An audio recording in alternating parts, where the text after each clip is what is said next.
Well, hello there, boys and girls. This is your favorite startled zombie here with an episode of Dark Tales. Now, this is a new segment I'm going to try and start introducing onto the channel. Just reading off some spooky stories that people give me. If they're long enough, they'll be one video to themselves, and if I get enough smaller ones, I'll make a good little collection of them. I know how you all love a good thrill, but on that note, I'm still kind of out of work. So here's a shameless plug of my Cashapp in case you want to donate. If not, that's fine. We're all going through some hard times, and I completely understand. I love you all, and thank you for watching the video. It's been a long time since I've worried about what was crawling around in the dark. I mean, I live in a bad area, so there's always the concern of lurking meth heads in the back of my mind. That's more of a run them off so they don't steal our shit kind of concern. I don't care anymore, though. If they want to wander around that late at night, they can fucking have whatever they can get their hands on.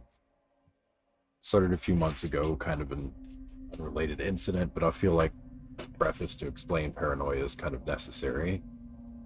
An unmarked white van pulled into the yard. Two people came up to the front door. Didn't really get a good look at them, but I immediately went for the rifle in the back room and kind of kept out of sight in the hallway while Dad talked them through the door.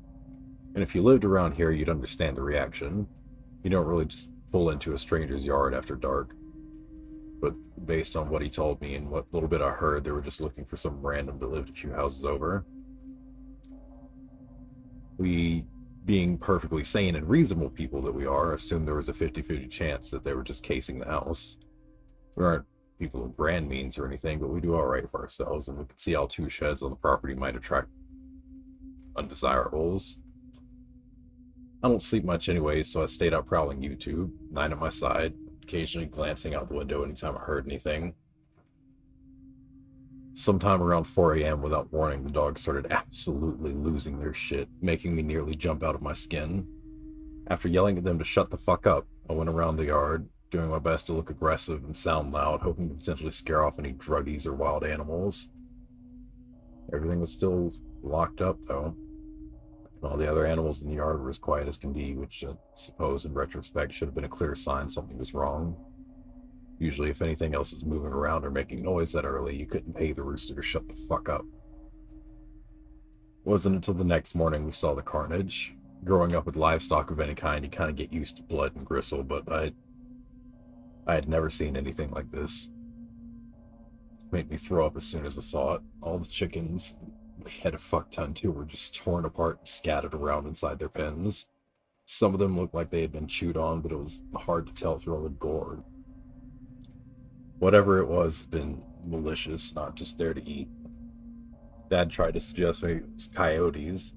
I'm not an animal expert by any means, and I honestly have never seen a fucking coyote. But I don't think they could have done this, right? Not without making any kind of like really obnoxious noises or barking or how the coyotes bark. I don't know. Dad stayed up late with me the next few nights in case they came after the goats, but 4 or 5 days passed without incident, so we decided they'd moved on or something. So of course I was alone that night, and the dog started freaking out again, and he was asleep. I'm not gonna lie, I spent a few minutes just outside of his door hoping he would wake up, but he never stirred.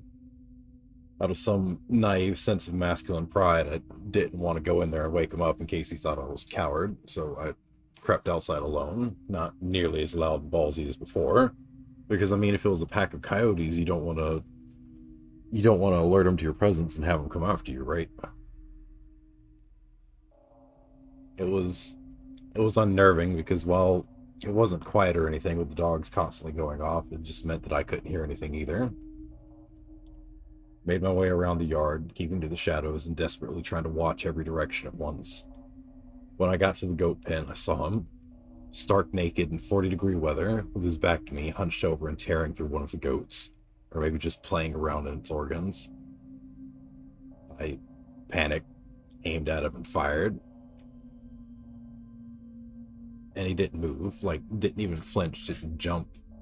There was no way I missed. He was only like 20 feet from me, and it was dark, but it was just, there's no way. No flinch, no jerk from impact. He didn't even fucking jump at the sound. He stood up, but didn't turn around. I shot again and still nothing. It was at that point that fear paralyzed me. I didn't know what to do.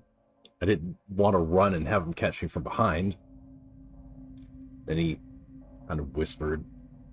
I could barely hear him over the dogs. His voice was really light and airy, kind of like a little kid's. All he said was, "You should have stayed inside." And it was about that time that Dad came bursting out the front door, yelling at the top of his lungs, "Who the fuck is out there?" Self-preservation kicked in, and I half yelped, half squeaked out, "Help." And then again louder, "Dad, help!" He practically left off the porch and sprinted towards my voice. And at the same time, the pasty man took off, clambering over the goat pen and taking off into the woods. Dad saw him running, and me hunched on the ground and started firing wildly into the woods until his clip was empty. Then he picked me up, checked that all was okay, and half dragged me inside, demanding to know what had happened. So I struggled to get it all out, and when he was still unsatisfied, he called the cops.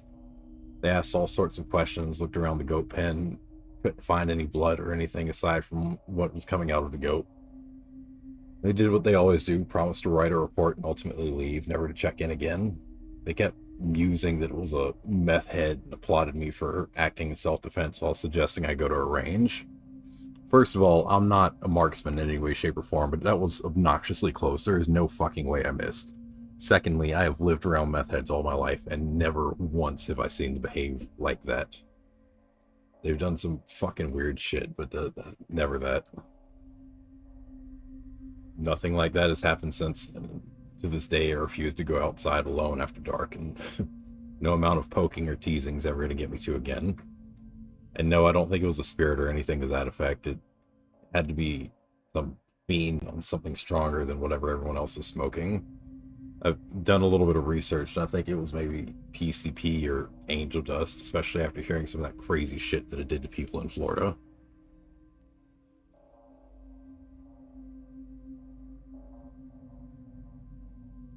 Well, boys and girls, that was our first spooky story. I hope you enjoyed listening to it as much as I did recording it. Send many others you have at the email address below, and hopefully I'll see you in the next video.